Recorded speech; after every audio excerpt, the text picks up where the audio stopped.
Bonjour à vous. C'est Alexandre. Sous la Varangue, c'est votre émission. Sous la Varangue est une émission culturelle consacrée à l'art, aux traditions, à l'histoire et à l'événementiel. Aujourd'hui, je tiens à rendre hommage à mon ami Osman Dindar. Osman est né en 1935, il fait partie de la Réunion longtemps, de la Réunion d'avant. Osman était connu pour sa générosité, pour son empathie et pour sa participation à beaucoup d'œuvres caritatives. Et c'est tout de suite dans Sous la Varangue.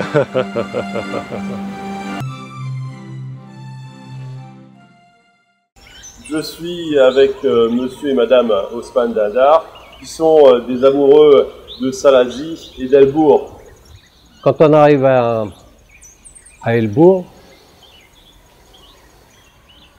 il y a des vestiges de l'hôtel d'Elbourg qui est encore là. Là, il y avait... Ça, c'est toujours pareil. On sortait de là, on allait à droite, au terme. Il n'y avait pas de route qui allait au terme. C'était des descentes comme ça, et Elbourg était réputé, il y avait une station thermale, et très fréquentée. Le cyclone de 48 a détruit la station. Et le cyclone de 48, quel âge j'avais en 48 moi? Tu devais avoir 13 ans. Voilà. Tu es né en quelle année? 35. 35, 45, 46, 47, 48, 13 ans. Oui, il y avait une température comme Sillaos, mais c'était réputé, c'était plein, la station thermale. Il n'y avait pas de route qui emmenait là-bas. Hein. Ah oui, c'était plein tout le temps, ça. La station thermale d'Elbourg. C'est extraordinaire. Il y avait 10 baignoires. Il y avait des marches, il fallait descendre. Oui, mais j'ai eu la chance de prendre quelques bains par fantaisie. Mais c'était réputé, Elbourg. Ah, il y avait un bâtiment. Il y avait les cabines. On y voit le raccord de Et à la rivière de tout ça, il y avait la rivière qui passait. l'escalier, ça, d'une part. Hein. 48 a tout détruit. Je ne connaissais pas Sillaos. C'était la première fois que je mettais le pied à Sillaos. Il y avait un guide qu'on avait pris, et puis un camarade. Et on est parti, à 3. Avec des chaussures de... On appelait ça chaussures Garonne. Oui, les baskets. Voilà, on est parti là-bas avec... on n'était pas équipés. Moi, je faisais beaucoup de sport. Donc, on a décidé le matin, à 5 h du matin, on a quitté Elbourg, on est parti. On a marché sans arrêt. On a été mouillés, on est arrivé à Sillaos. On ne s'est pas occupé quoi que ce soit, nous, on est parti à Sillaos. Il y avait l'hôtel qui est toujours là. Le grand hôtel. Il y avait un monsieur Mondon qui était camarade à mon frère. Il venait à Saint-Denis, il venait manger. Moi, simple, je dis bon, on va voir Mondon, il va nous loger. Et la route, quand on rentre à Sillaos, passait près de le grand hôtel. J'ai appelé monsieur Mondon. J'ai dit voilà, on est arrivé. On voulait dormir parce qu'on rentre tout de suite après. Il a dit, vous, oui, mais les autres, non. Alors, on a continué, on est arrivé dans le village. On était assis au bord de... La route. Sur le trottoir presque. Et on a dit, mes amis, on retourne. On était prêts à retourner, hein. Et c'est là, il y a un monsieur qui est passé, il dit, mais qu'est-ce que vous faites là? Avant,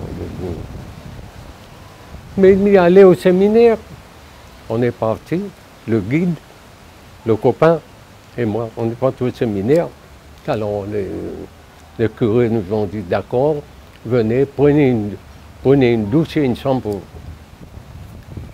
Et on est reparti tout de suite après, on a passé une nuit, on est rentré à Elbourg. Je suis arrivé à Elbourg, première fois de ma vie, j'ai dormi 24 heures. J'ai découvert j'ai découvert Silence pour la première fois là. Pendant la Seconde Guerre mondiale, la Réunion, en 1942, est sous blocus anglais. Et là, au large, apparaît un navire de guerre, le Léopard, et on ne sait pas si c'est un navire anglais ou français. Et à la surprise de tout le monde, il s'avère être un navire français qui vient apporter les forces françaises libres. À Saint-Denis, il y a des gens qui se sont formés contre. Mon père fournissait des radios pour pouvoir communiquer. Il y a eu le Léopard, là, le contre-torpilleur qui est arrivé dans la rade de Saint-Denis, en fait. Oui, ben, suite à ça, moi je savais, ma famille savait, un bateau arrivé. Et ce bateau Léopard, il y avait un gouverneur dessus, il y avait un capitaine qui est resté jusqu'au bout, après il est parti. Ce bateau est resté à Saint-Denis, face à Saint-Denis. Tout Saint-Denis était au rendez-vous, moi aussi, avec mon père. Il y avait le pont du Marassoir, il y avait une vedette qui prenait du Léopard, des gens pour descendre. Capagori est descendu et a dit aux Réunionnais, j'ai 30 tonnes de riz dans le bateau pour vous. On l'a appelé Papadori. Ouais, c'était son On l'a appelé Papadori. Il a été embrassé. Le gouverneur qui était à Elbourg, Aubert, est arrivé, a dit lui, il remet le riz. Ouais. Et là, ça a été décidé, c'était la fête au Barassoir, on l'a dansé. Et l'emplacement est là, je connais tout. Alors, tout était rentré dans l'ordre. Et comme ici, c'était pas un département encore, c'était une colonie. Et Capagori a été effectué à Madagascar pour représenter. Après sa carrière à La Réunion, il a été envoyé à Madagascar. Parce qu'il voulait rester proche de La Réunion, en fait. Non, il avait fait une bonne carrière en France. Il est venu ici avec les Léopards, il a été désigné. Mais ici, il ne pouvait pas, avec la mission qu'il avait, d'aller prendre le gouverneur. Il n'y avait pas encore de département. Alors il était affecté à Madagascar, que je l'ai vu aussi quand j'ai fait mon service militaire. Et bon, ça a été déclenché. Le département qualité a été reconnu. Capagori, pendant mon service militaire à Madagascar, a tiré le roi. Il est revenu ici et il voulait mourir. Il ne voulait plus aller ailleurs. Il avait des garçons très bien placés. Il ne voulait plus rentrer. Il est resté la rue Victor Macauliffe pendant un certain temps avec un petit chauffeur, mais il ne voulait pas quitter la rue. J'avais vu la commune pour faire une plaque où il a séjourné et j'étais à mon poste de travail. Quand ces deux garçons sont arrivés me voir à la sécurité sociale, on me dit papa est mort mais il va être enterré ici, à La Réunion. Qu'est-ce qu'il faut faire? Je me dis c'est simple, il faut aller à la caserne militaire, où il a été connu. À la préfecture Saint-Denis, il y a une salle, c'est écrit salle Capagori dessus. Donc, l'armée, la gendarmerie a fait ce qu'il fallait. Il est enterré au cimetière des volontaires, au fond du cimetière des volontaires. Il se trouve quand le bateau est venu ici, le bateau avait vu cet endroit-là. Non, pas le Léopard. Il regardait, il disait c'est un endroit bien. Il est enterré là. Il ne voulait plus rentrer en France, il est resté là. Mais en fait, ça date de sa première arrivée sur le Léopard. Il a vu la côte, il s'est dit je veux être enterré là dès qu'il a vu. Il n'a pas dit rien. Non, mais il a pensé. Quand il est rentré ici, il a aimé ici. Il a aimé les Réunionnais. Il a fait Madagascar. Après Madagascar, il est revenu ici. Il aimait. Le soir, il allait faire il avait amené un petit malgache avec lui, qu'il emmenait balader. Il a pris sa retraite à La Réunion. Alors, disons que concernant Capagori, c'est un homme vraiment exceptionnel. Et nous, on était enfants toujours là-bas, un grand ami de mon père, qui a beaucoup aussi parlé à Capagori pour la famille Abdelkrim. De 1926 à 1947, le chef de guerre Abdelkrim est envoyé en exil à La Réunion. La famille d'Ousmane Dindar part alors à la rencontre d'Abdelkrim. Alors, quel souvenir as-tu du chef de guerre Abdelkrim qui est... Les souvenirs que j'ai, c'est connaître toute son histoire, puisque quand il est arrivé ici, et l'ami qu'il a eu, qui s'est occupé de lui et de sa famille, c'était mon père. Depuis l'arrivée du bateau qu'il a emmené, il a encadré des policiers. Mon père est allé les récupérer au port et on a toujours été ensemble, toute la famille, de l'arrivée au départ. Et mon père a fait beaucoup auprès du gouverneur Capagori et tout ça, pour qu'il puisse partir. Et la notion de partir, il devait partir donc sur la Côte d'Azur. Parce que le gouvernement français avait dit, on va voir s'il ne veut pas encore mettre le Maroc en jeu dans l'histoire. Et il lui a dit, il n'a pas l'intention de faire cela. Et quand il a quitté la Réunion, sur l'intervention de mon père qui était dans les forces françaises libres, qui communiquait avec les Français et tout, mon père avait un poids extraordinaire. Il était beaucoup. Et quand Alex, il a eu l'autorisation de partir, le bateau, le Katoumba, ça s'appelait le bateau. Le Katoumba est passé en Égypte et le roi d'Égypte avait dit à Abdelkrim, il avait transporté sa mère qui était morte ici. Je connais l'endroit où la mère était enterrée et quand on a fait la photo, il y a un album que j'ai participé, il y a l'emplacement de la mort j'ai beaucoup aidé l'histoire de mon père. Mon père a fait beaucoup pour Abdelkrim. Et quand le bateau est passé en Égypte, le roi d'Égypte est monté sur un bateau. Il a dit à Abdelkrim, les Français ne te laisseront jamais. Il faut débarquer. Il a donc débarqué en Égypte.